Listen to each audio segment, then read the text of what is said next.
Vamos a aprender a hacer mermelada, en este caso de frambuesa, pero quiero que abran la mente y entiendan que lo pueden hacer de absolutamente cualquier fruta. Lo importante es que entendamos por qué y para qué tenemos cada uno de los ingredientes y por qué vamos a utilizar temperaturas altas en la cocción. En este caso tengo frambuesa, pero como les dije, puede ser cualquier fruta, bien picadita o licuada, zumo de limón y azúcar. Yo sé que es una receta que todas las abuelitas le llevan diciendo a uno que hay que dejarlo en el fogón, en la estufa, a fuego bajo, durante mucho tiempo, hasta que la preparación, digamos que espese o se ponga un poquito más densa. Yo considero que eso es maltratar mucho la materia prima, en este caso la fruta, por sus colores, sus aromas, vitaminas, minerales, y yo utilizo la tesis opuesta. Puse entonces aquí mi fruta, en este caso como les dije es frambuesa, y voy a poner el azúcar. Voy a encender, siguiendo mi tesis opuesta, no a temperatura baja, sino todo lo contrario, temperatura alta por un corto periodo de tiempo. Vamos a revolver aquí constantemente. Y si se fijan, yo no puse hasta el momento ningún líquido. La misma fruta me va a ir soltando agua que tiene en su contenido de forma natural. Así, utilizando esta manera de hacerla, digamos que con tiempos cortos, temperaturas altas, voy a cuidar mucho la fruta. Me va a quedar un color mucho más vibrante, brillante, en este caso rojo. Y créanme que los sabores, aromas son mucho mejores. No quiero contradecir a las abuelitas ni decir que estaban haciendo las cosas mal, pero sí que es cierto que digamos que ya hay un poco más de investigación y cuando sometemos las frutas y las verduras a cocciones tan largas, las maltratamos mucho. Miren que ella sola se va poniendo líquida porque la fruta tiene contenido de agua. Se preguntarán entonces, si aquí tengo una cocción rápida y a fuego alto, ¿cómo diablos esto va a ser para cuajar o para volverse un poquito más denso? Pues resulta que al principio les dije que tenía zumo de limón. En todas las frutas y verduras hay una vaina que se llama pectina. La pectina es un gelificante natural que se encuentra en este tipo de alimentos y que necesita un elemento ácido o necesito alterar ese pH para poder que me gelifique, es decir, para que se vuelva un poco más denso. Entonces aquí simplemente voy a llevar esta fruta a hervor y en ese momento le pondría el zumo de limón. ¿A qué temperatura lo voy a llevar y por qué tengo aquí a mi lado un termómetro? Dependiendo de la densidad con la que yo quiera mi mermelada, la voy a llevar a una u otra temperatura. Si yo quiero una mermelada tipo salsa, algo más fluido para uso casero, pues entonces la voy a dejar entre 95 y 98 grados de temperatura final, o sea, luego de haberle puesto el zumo de limón. Si por el contrario quiero una mermelada como para rellenar un pastel, para rellenar un profiterol, un postre, pues entonces le tengo que subir un poco más la temperatura para que haya más evaporación de agua y que por ende me quede más apretada. ¿Qué temperatura estaríamos hablando? Más o menos unos 103, 104 grados. Estoy hablando en grados Celsius y les recuerdo que aquí estoy a temperatura alta. Ya dentro de poco esto me va a empezar a hervir o va a llegar a un punto de ebullición y en ese instante yo le pondría el zumo de limón. Es así de fácil. Yo en mi casa hace muchos años no compro mermelada industrial, sino que la hago de manera casera y así puedo variar las frutas. Es completamente natural, tiene una duración larga, incluso a temperatura ambiente, porque esto es una conserva de frutas. El azúcar me está conservando, digamos que esta fruta, y también la cocción de la misma, pues hace que me dure mucho más.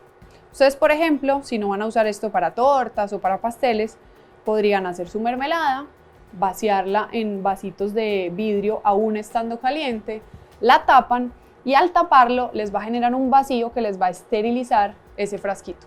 La pueden vender o la pueden hacer para sus casas en esos frascos y les juro que no se compara a ninguna mermelada del mercado o de nivel industrial. Ahí la vamos dejando. Aquí va a tardar porque siempre estoy haciendo buena cantidad de mermelada. pero si estuviera haciendo un poquito como para una casa, se demora pues mucho menos. Mientras esto está hirviendo, les voy hablando un poquito más a fondo de las conservas de fruta. Hay distintas conservas de fruta según la consistencia y digamos los elementos sólidos de fruta que haya en ello. Por ejemplo, esta mermelada tiene trozos pequeños de fruta, va a quedar con una consistencia esparcible. Por el contrario, un coulis sería entonces una conserva de frutas, pero con una fluidez, digamos, un poquito más laxa. Es más líquida, es más salseable, un poquito más, digamos, light en su consistencia. No en que no tenga azúcar, pero sí en que la consistencia va a ser un poquito más suave, menos densa. Por otro lado, estaría, por ejemplo, una jalea. En una jalea tomamos, digamos, que la parte líquida de la fruta, ya no la parte sólida. No va a ser solamente agua, sino que va a ser un líquido, digamos, saborizado a la fruta. Y también la espesamos con agua y demás, pero me queda más como un... Y la espesamos pues con azúcar y demás, pero ya no me va a quedar con trozos de fruta, ya no va a ser algo para morder, sino que va a ser algo más como un gel, como una gelatina de fruta. Si ven la típica jalea o jelly en Estados Unidos, es de lo que les estoy hablando. No hay pedazos ni troncos de fruta, sino que simplemente es un gel frutal. Está, por ejemplo, la pâté de fruit, que es, aquí en Colombia van a entender el ejemplo perfecto. Un bocadillo de guayaba es una pâté de fruit. Es una pasta de fruta que lleva a unas temperaturas mucho más altas y que por ende voy a tener, digamos, una gelificación mayor. Entonces ya no me va a quedar untable, salseable, sino que va a ser más pastosa como para morderla, ¿sí? Otra conserva de fruta sería, por ejemplo, la compota. Una compota, le voy a agregar el zumo de limón. Una compota, el ejemplo más claro de una compota a nivel de pastelería es el pie de manzana. En el pie de manzana yo tengo trozos de fruta, pero tengo trozos de fruta muchísimo más grandes, ya no son como la mermelada, sino que son trozos de fruta que de verdad yo necesito morder, masticar, que puedo partir, puedo trocear. Y ese sería el ejemplo más claro. También están, por ejemplo, las gelées, que tendrían, digamos, una fusión entre una mermelada y una jalea. Sería bastante gel, pero tiene pedacitos de fruta, aunque a mí se me asemeja más a la jalea porque queda como, digamos, más mordible con una textura gelatinosa. Aquí entonces va a hervir mi mermelada de nuevo, ya con el zumo de limón. Chequeo temperaturas y, como les dije anteriormente, depende de la fluidez final que yo quiera, pues le voy a agarrar a qué grados me alcanzó esta preparación. Un truco, por si no tienen termómetros, sería que ustedes pasaran la espátula de esta manera por el centro y en el momento en que, no está pasando en este instante porque todavía no está, pero en el momento en que ustedes puedan pasar la espátula y ambos laterales se demoren un instante en juntarse, ahí sería una buena consistencia como para rellenar una torta. En este momento la tengo como para salsear un poco, un untable más fluido. Y no quiero decir con cocciones cortas que se va a demorar 30 segundos y ya, pero van a ver que son solo un par de minutos, contrario a las mermeladas de las abuelas que solían demorarse, no sé, una hora, hora y media, 2 horas, y ahí es donde yo digo que se maltrata bastante la materia prima. Seguimos. Debe estar en este momento más o menos a 95 grados. 96. Y seguimos removiendo. No se preocupen por el zumo de limón. El zumo de limón aquí en realidad no va a aportar ningún tipo de sabor. De hecho, si ustedes prueban el zumo de limón solito es ácido, pero mucho sabor y aroma no tiene. Porque en los cítricos, por ejemplo, sus aromas están en las cáscaras. Entonces, simplemente necesito acidez para alterar el pH y que me pueda reaccionar esa pectina de la que les hablé y ya estaría. Es un poco imperceptible, pero yo ya alcanzo al principio a ver el fondo de mi olla, lo que quiere decir que dentro de poco ya mi mermelada estaría. Por ejemplo, yo para mi casa la dejaría en este punto, que sería unos 100 grados, pero como la quiero un poco más densa, la voy a subir más de temperatura.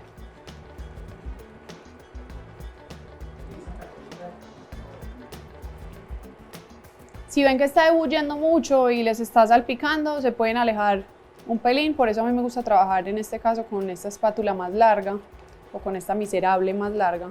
Es que yo no sé por qué, pero yo le digo espátula de goma o espátula de silicona, pero sé que en otras partes le dicen miserable. Miren que ya alcanzo a ver el fondo. Todavía le falta, pero ya por lo menos veo el fondo de la sartén.